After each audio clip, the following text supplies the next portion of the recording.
Hi friends, welcome to my YouTube channel the elite class. आज का हमारा lecture है about the anthropology's paper 2 topic the structure and nature of the traditional Indian social system.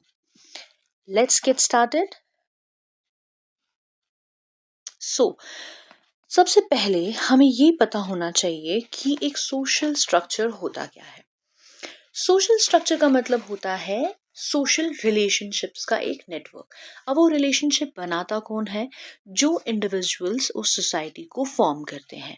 अब ये जो individuals होते हैं ये एक दूसरे के साथ इंटरैक्ट करते हैं, रिलेशंस बनाते हैं, लेकिन उनके स्टेटस के हिसाब से। दैट मीन्स कि जो सोसाइटी है उसका जो मेन इंग्रेडिएंट होता है वो हमारा इंडिविजुअल होता है। वो स्टेटस के बेसिस पर एक दूसरे से इंटरैक्ट करता है और वही इंटरैक्शन के बाद वो एक ग्रुप को फॉर्म करता है। जिन ग्रुप्स का ऑब्जेक्टिव कॉमन होता है तो वो एसोसिएशन फॉर्म करते हैं। और इसी तरीके से हमारा जो ग्रुप है या हमारा एसोसिएशन है या हमारा जो इंस्टीट्यूशन है, ये तीनों ही डिफरेंट फॉर्म्स ऑफ सोसाइटी होते हैं और वो फंक्शनिंग ऑफ सोसाइटी के लिए इम्पॉर्टेंट होते हैं। अब हमारा जो सोशल स्ट्रक्चर है वो जो है किस बेसिस पर, वो जो कॉन्सेप्ट है ये किस पे डिपेंडेंट है। अब सोशल स्ट्रक्चर को एक्सप्लेन करने की दो कॉन्सेप्ट है। एक आता है हमारा हेरिडिटरी प्रिंसिपल। हमारा हेरिडिटरी प्रिंसिपल बेस्ड होता है बर्थ पे। दैट मीन्स कि कोई भी इंडिविजुअल किस जो फैमिली में है वो पैदा हुआ है, उनका ट्रेडिशनल ऑक्यूपेशन क्या है, वो डिपेंड करता है, वो डिफाइन करता है उसका कास्ट और उसका social structure in the society. ठीक है। अगर कोई मर्चेंट फैमिली में बॉर्न हुआ है तो उनकी ऑक्यूपेशन इज मर्चेंट, तो उनको उसी हिसाब से उनका हेरिडिटरी प्रिंसिपल जो है वो उसको उसी कैटेगरी में रखेगा। कोई अगर बार्बर फैमिली में हुआ है तो वो बार्बर फैमिली को ही, तो मतलब जो उनकी फैमिली में ऑक्यूपेशंस चलते आ रहे हैं वही उनका जो है सोशल स्ट्रक्चर डिफाइन करता है। नेक्स्ट सोशल स्ट्रक्चर का कॉन्सेप्ट होता है टीलियोलॉजिकल पैटर्न। तो टीलियोलॉजिकल पैटर्न का मतलब होता है कि आपका एक पर्टिक्यूलर ये जो है प्रिंसिपल होगा अपनी लाइफ को जीने के लिए। आपके जो रूल्स होंगे उसका एक स्पेसिफिक गोल होगा और वो गोल क्या होगा? That goal is about the self realisation. So तो ये एक पर्टिकुलर सेक्ट हो सकता है, पर्टिकुलर कास्ट हो सकता है, उनका एक पर्टिकुलर गोल रहता है टीलियोलॉजिक पैटर्न में, जिस गोल को पूरा करने के लिए उसे अकॉर्डिंगली जो होती है अपनी लाइफ में बिहेव करना पड़ता है। सो मूविंग फॉरवर्ड, अब हम बात करते हैं पुरुषार्थास की। पुरुषार्थास जो होते हैं वो हम बोलते हैं purusharthas is actually the aim of life, कि आप अपनी जिंदगी में क्या करना चाहते हैं, या एम के बदले हम इसको बोल सकते हैं गोल ऑफ लाइफ। ठीक है। अब उन्हें साइको मॉरल बेसिस क्यों बोला जाता है? क्योंकि ये हमारी जिंदगी में हमारे साइकोलॉजिकल और एथिकल फाउंडेशन को स्ट्रॉन्गर करता है for guiding the human conduct. अब पुरुषार्थास जो होते हैं वो मेनली 4 टाइप्स के होते हैं। ठीक है। तो 4 पुरुषार्थास हैं। पहला है धर्म। धर्म जो होता है that is the moral duty of any person. कोई भी इंसान है अपनी सोसाइटी में एक स्टेबिलिटी को मेंटेन करने के लिए उसे कैसे फंक्शन करना है, उसकी क्या रिस्पॉन्सिबिलिटी है टुवर्ड्स द सोसाइटी, वो डिफाइन करता है हमारा धर्म। उसके बाद आता है अर्थ। अर्थ का मतलब होता है वो सारी नेसेसरी चीजें जो उसको दुनियावी खुशियां देती है, जैसे कि वेल्थ, पावर, ये सारे आते हैं अर्थ में। नाउ तीसरे नंबर पे आता है काम। काम में आता है सारे डिजायर्स जो एक इंसान की सोल को सेटिस्फाई करते हैं, उसकी senses of life, B it sexual satisfaction और जो वर्ल्डली डिजायर्स होते हैं, उन सारे डिजायर्स और प्लेजर्स को सेटिस्फाई करता है, दैट इज काम। एंड फिर फाइनली आता है मोक्ष। मोक्ष जो होता है मतलब ये आपको मुक्ति देता है cycle of birth and death से, क्योंकि ये माना जाता है कि जिसका कर्म जो है अच्छे नहीं होते हैं वो रीबर्थ करके वापस आता है, टिल द टाइम उसका बर्थ वापस होता ही रहता है जब तक वो मोक्ष नहीं प्राप्त कर लेता। तो मोक्ष एक इटर्नल ब्लिस के लिए जो इंसान खुद को समर्पित कर देता है ताकि उसे मोक्ष की प्राप्ति हो, that is the eternal bliss को पाना। नाउ अब दिस इज सेड कि अगर एक इंसान को एक अच्छा व्यक्ति बनना है तो उसे 3 चीजों में कोऑर्डिनेशन रखना बहुत जरूरी है, धर्म, अर्थ एंड काम। काम जो है एक लोवेस्ट लेवल होता है हमारे जो पुरुषार्थ है उनका, लेकिन अगर कोई बाकी सारे जो लेवल्स है उनको अटेन कर लेगा लेकिन धर्म को अपनी ज़िंदगी में जो है इतनी अहमियत नहीं देगा, तो वो क्या हो जाएगा कि वो अपने एक्चुअल जो उसका लिबरेशन का जो ये होता है उसका गोल, वो उससे भटक जाएगा। तो विदाउट धर्म वो एनिमी होता है दुश्मन का। धर्म इज़ वेरी इंपॉर्टेंट। इंसान को अपनी जो मॉरल ड्यूटीज़ है टुवर्ड्स द सोसाइटीज़ वो पता होनी चाहिए। Moving forward, now we have to study about the ashrams. अब उसके लिए आपको पता होनी चाहिए श्रम क्या होता है, ठीक है। संस्कृत का एक वर्ड है, श्रम का मतलब है टू एक्सर्ट, मतलब उस चीज को करना। अब आश्रम जो है, मतलब ये श्रम क्यों बोला जाता था कि हमारी जो जिंदगी है उसमें बहुत सारे पड़ाव आते हैं और उन्हीं पड़ावों को हम एक एक करके पार करते हैं, लेकिन एक्चुअल में हमारा जो गोल होता है जिंदगी में वो होता है मोक्ष की प्राप्ति। तो हर एक स्टेप को आगे आगे बढ़ना ताकि हमें आखिर में मोक्ष मिले, वो जो पूरी जर्नी है उसमें हमारे पास 4 जो है स्टॉप्स आते हैं, 4 आश्रम्स आते हैं। पहला है ब्रह्मचार्य आश्रम। तो ब्रह्मचार्य श्रम जो है इसमें एक लर्निंग फेज होता है, एक स्टूडेंट फेज होता है। दूसरा होता है गृहस्थाश्रम। गृहस्थाश्रम जो होता है ये है कि आप अपनी जो है घर गृहस्थी को कैसे चलाएंगे, क्या रूल्स रेगुलेशंस रहेंगे, क्या कंडक्ट रहेगा, वो सब इस हाउस होल्ड फेज में पढ़ते हैं हम। तीसरा आता है वनप्रस्थ आश्रम, दैट मीन्स हर्मिट फेज, जिसमें आप अपना घर गृहस्थी छोड़कर आप जो है एक वन यानी जंगल वाली जिंदगी जीना शुरू करते हैं, जहाँ आपको जिंदगी का कोई मोह माया नहीं होता। एंड लास्ट जो होता है दैट इज द संन्यास आश्रम। तो संन्याश्रम जो होता है दैट इज द रिनंशिएट फेज। वहाँ आप पूरी तरह से अपने आप को दुनियावी डिजायर से बिल्कुल मुक्त कर देते हैं और वही एक जो पोजीशन होता है जहाँ पर एक इंसान को मोक्ष की प्राप्ति हो जाती है। अब हम यही फेजेस जो है एक एक करके पढ़ेंगे। फाइन। सो पहले स्टार्ट हम करेंगे ब्रह्मचार्य से। ब्रह्मचार्य जो है हम बोलते हैं कि ये एक फेज ऑफ लर्निंग होता है जिसमें एक स्टूडेंट फेज जिसे बोलते हैं कि एक शिष्य अपने गुरु के पास जाके सीखता है कि उसे कैसे अपनी जिंदगी जीनी है। अब ये जो ब्रह्मचार्य होता है, इस ब्रह्मचार्य बनने के लिए एक सेरेमनी की जाती है जिसे उपनयन सेरेमनी बोलते हैं।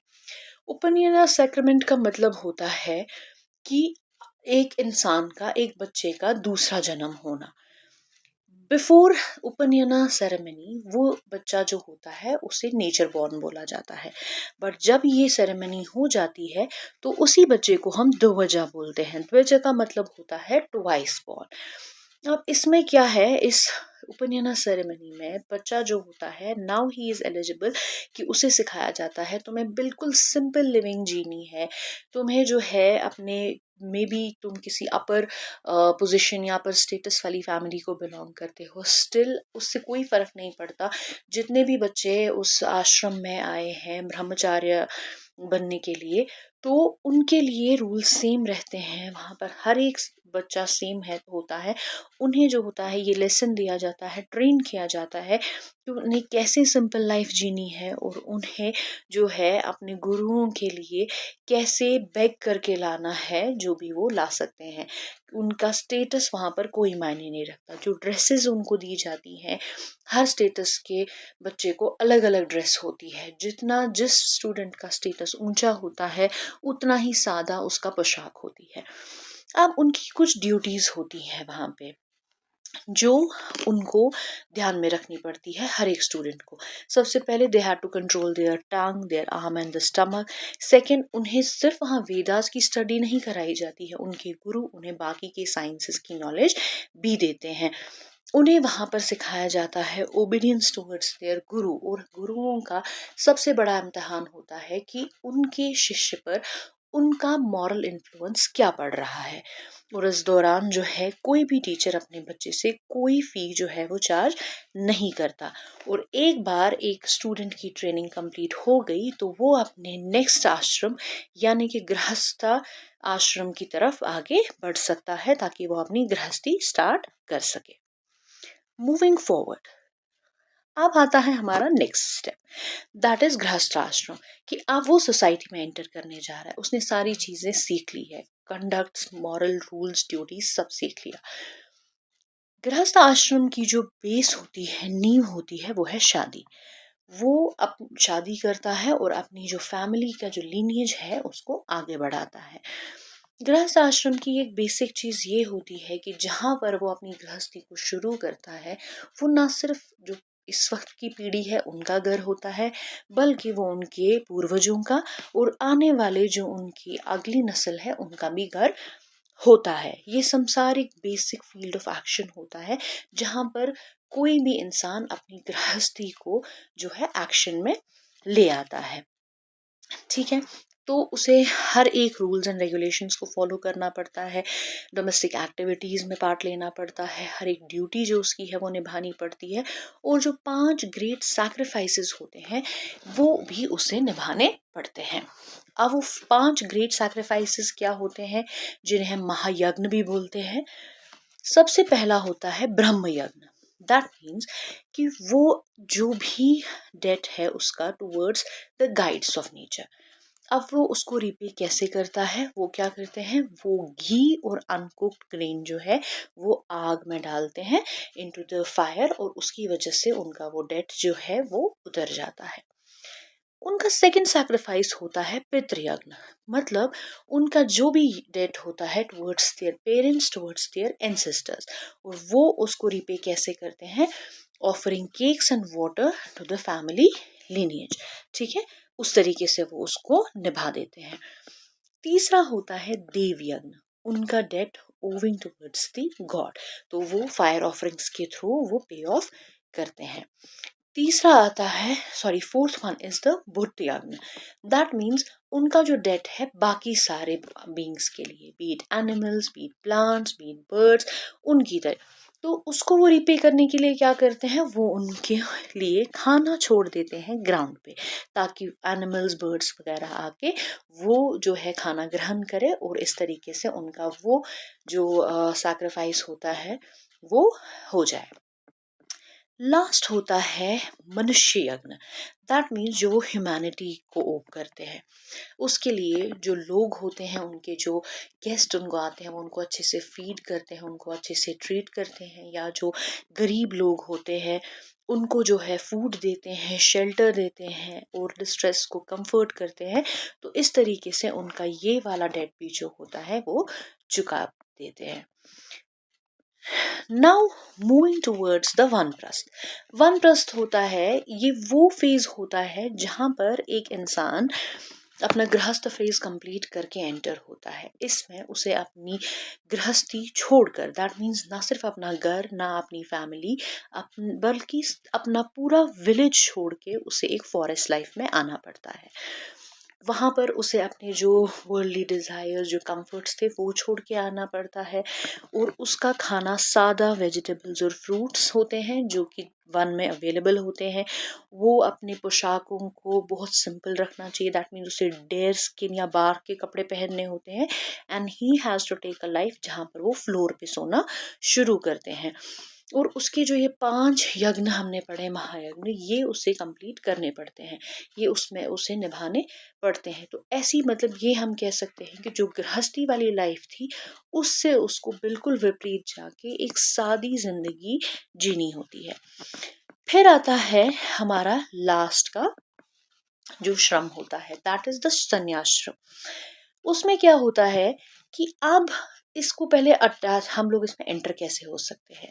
या तो जब आपने वानप्रस्थ वाला जो स्टॉप है अपनी लाइफ की जर्नी का वो कंप्लीट कर लिया उसके बाद, या आप डायरेक्टली ब्रह्मचारी के बाद भी इसमें एंटर हो सकते हैं या गृहस्थ लेवल के बाद भी एंटर हो सकते हैं। अब इसमें जो संन्यासाश्रम होता है इसमें इंसान को क्या चेंजेस आती हैं? इसमें जितनी आपकी वर्ल्डली अटैचमेंट होती है, बी इट योर फैमिली, आपकी किसी रिलेशन से, आपके या वर्ल्डली डिजायर्स से, वो सब खत्म हो जाते हैं। आपके पास कुछ नहीं रहता, आप खाली आए थे और बिल्कुल अकेले ही रह जाते हैं और अकेले ही आगे बढ़ते हैं।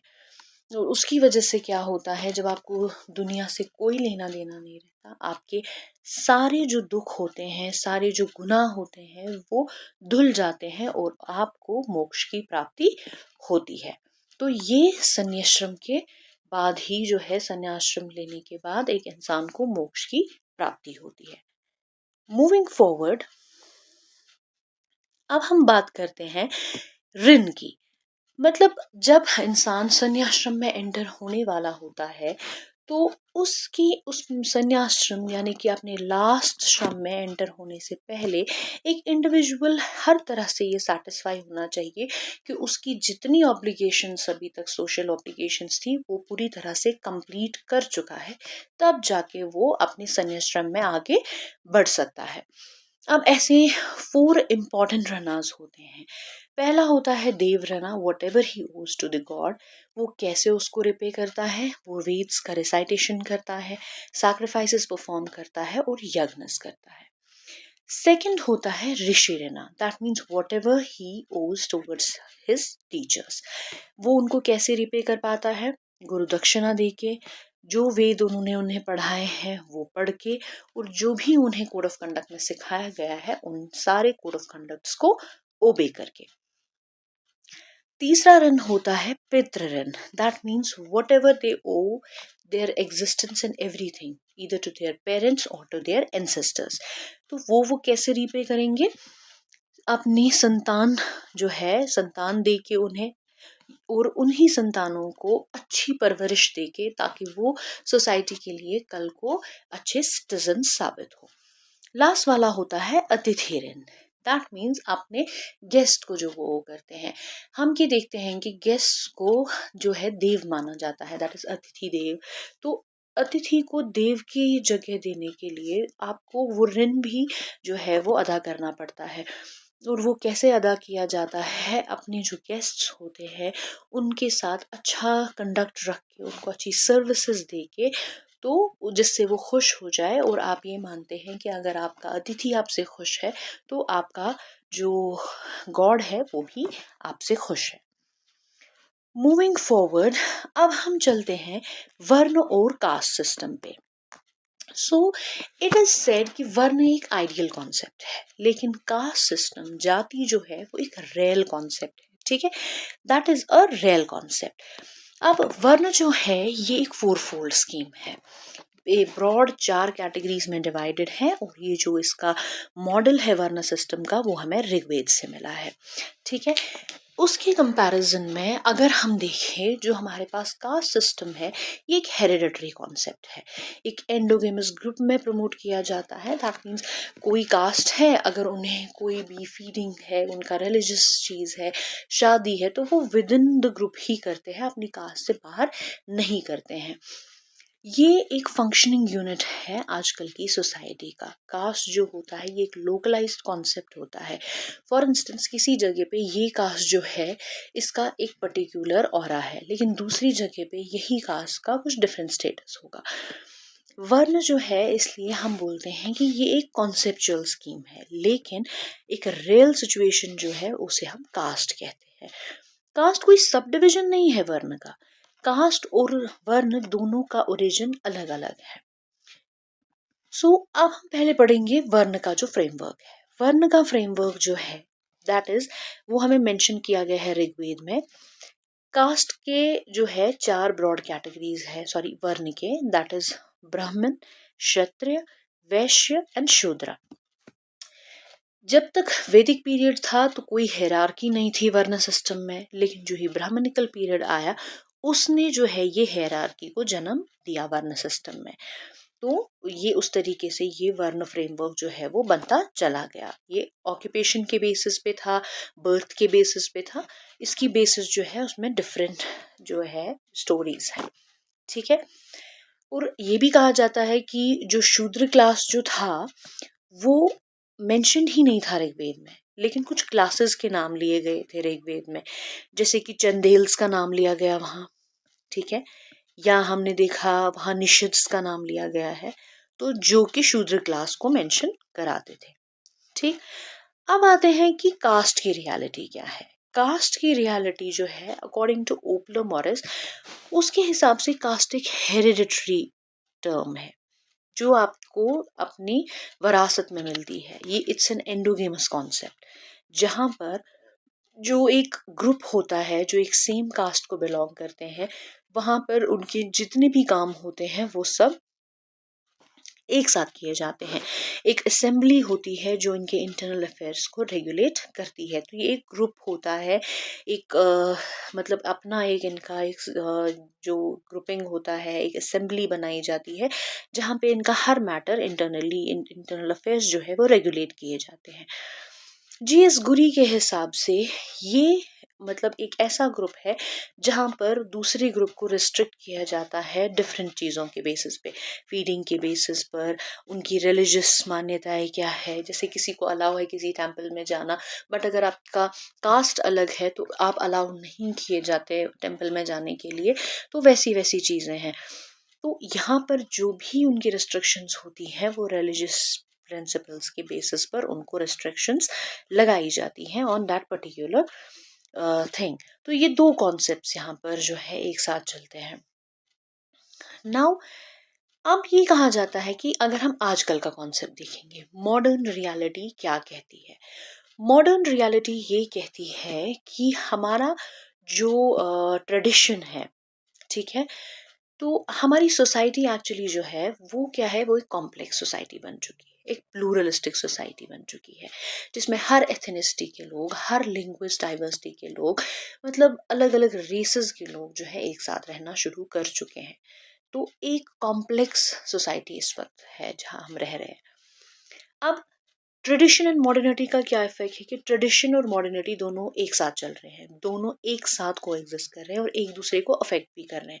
कहीं कहीं मॉडर्नाइजेशन जो है वो हावी हो रहा है, कहीं ट्रेडिशंस इतने ओवर पावर कर रहे हैं कि कुछ समझ नहीं आ रहा कि कौन किसको जो है वो सप्रेस कर रहा है।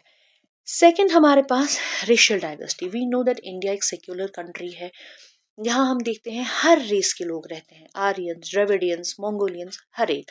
और रेशियल फैक्टर्स जो है उनका इन्फ्लुएंस हमारे सोशियो पॉलिटिकल पॉलिटिक्स पे बहुत क्लियरली दिखता है इन दिनों। कमिंग टू लिंग्विस्टिक डाइवर्सिटी, हमें भी पता है कि हमारे देश में बहुत सारी भाषाओं के लोग रहते हैं और हमारे कॉन्स्टिट्यूशन में भी जो है 22 मेजर लैंग्वेजेस हैं। और लोगों को अपनी जो है रीजनल लैंग्वेजेस से इतना प्यार है कि जो हमारे कुछ पॉलिटिकल रिऑर्गेनाइजेशंस है हमारी स्टेट्स का, वो on the basis of language भी हुआ है, ठीक है। अब आती है बात कि स्ट्रक्चरल चैलेंजेस जो अभी भी है, मतलब हर एक जगह पे हमारे जो फ्रिक्शन पॉइंट्स बने हुए हैं हमारे स्ट्रक्चर ऑफ द सोसाइटी के लिए। सबसे पहले ये चीज़ है कि रूरल डोमिनेंस है, अभी भी 70% पॉपुलेशन जो है विलेजेस में रहती है, इंफ्रास्ट्रक्चरल अंडर डेवलपमेंट अभी तक है। सेकंड इज इकोनॉमिक बैकवर्डनेस, गरीबी है। अगर अभी इंडस्ट्रीज का बूम बहुत ज़्यादा है, still we can't forget about it कि हमारी अभी सिग्निफिकेंट पॉपुलेशन लेवल ऐसा है जो बिलो पॉवर्टी लाइन लाइक करते हैं। नेक्स्ट कॉन्सेप्ट है रीजनलिज्म का कॉन्सेप्ट। लोग अभी भी अपने एरियाज को अपना मानते हैं, उस एरिया में अगर कोई भी बाहर का कोई दूसरे रीजन का इंसान आ जाए तो वो उसे आउटसाइडर ही समझते हैं। ये मेंटालिटी अभी भी परसिस्ट कर रही है और वो जो है हमारे जो है देश की जो यूनिटी है उसको हैम्पर कर रही है। Coming to the communalism part, communalism जो है ये भी एक बहुत बड़ा जो है इंडियन सोसाइटी में एक लूप होल है, जिसकी वजह से ना सिर्फ हमारी national unity but integrity of our nation भी स्टेक पे हो सकती है। So this is about it. अब इससे हमें क्या पता चलता है कि गवर्नमेंट बहुत सारे स्टेप्स ले रही है। हमारे कॉन्स्टिट्यूशन में भी ये लिखा है कि हमें डाइल्यूट करना है कास्ट सिस्टम को, लेकिन कास्ट सिस्टम इतना प्रोडोमिनेंट है हमारी सोसाइटी में कि आज भी हमारी सोशल, इकोनॉमिक, पॉलिटिकल जो लाइफ है वो कास्ट सिस्टम की वजह से हैम्पर हो रही है। अगर हम देखते हैं अभी भी लोग जो है अपनी ही सोसाइटी में शादियां कराते हैं, मतलब अपने ही जो मैरिटल अलाइंसेस है विद इन द कास्ट ही चाहते हैं वो हो। पॉलिटिकली वोट बैंक जो होता है, कोई पर्टिकुलर कास्ट किसी एरिया में होता है तो वो एक पर्टिकुलर चीज़ होती है, पॉलिटिकल एजेंडा बना देते हैं कि वो कास्ट जो है एक वोट बैंक फॉर्म हो रहा है हमारे लिए। इकोनॉमिकली हम देखते हैं division of labour on the basis of caste किया जाता है। तो हमारे जो इंडियन सोशल सिस्टम है ये बहुत डायनामिक्स है, इसमें बहुत डायनामिक्स है। लेकिन जो चेंज कंटिन्यूटी के साथ हो रहा है, लेकिन फिर भी जो हमारा स्ट्रक्चर है वो कुछ हद तक रेजिलेंट है और उन चेंजेस को भी पार कर लेता है। So this was all about our Indian social structure. I hope you have liked this video, and if it is so, please do subscribe to our channel. Thank you so much.